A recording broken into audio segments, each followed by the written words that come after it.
پاکستان تحریک انصاف کو اسلام آباد میں دھرنے اور جلسے کی اجازت نہ ملنے پر اسلام آباد ہائی کورٹ نے انتظامیہ کو نوٹس جاری کر دیا۔ وفاقی دارالحکومت میں جلسہ اور دھرنا کرنے کی اجازت نہ ملنے کے خلاف تحریک انصاف کی جانب سے دی گئی درخواست کی سماعت اسلام آباد ہائی کورٹ کے جسٹس عامر فاروق نے کی، جس میں عدالت نے انتظامیہ کو کل کے لیے نوٹس جاری کرتے ہوئے مجاز افسر کو عدالت طلب کر لیا۔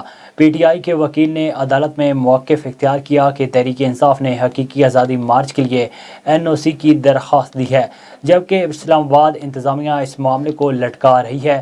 اجازت کی درخواست 6 اور 7 نومبر کے لیے کی گئی ہے۔ درخواست میں عدالت سے استدعا کی گئی ہے کہ سپریم کورٹ کے فیصلے کے تناظر میں کشمیر ہائی وے پشاور موڑ پر جلسے کا NOC دینے کے لیے ڈپٹی کمشنر اسلام آباد کو احکامات جاری کیے جائیں۔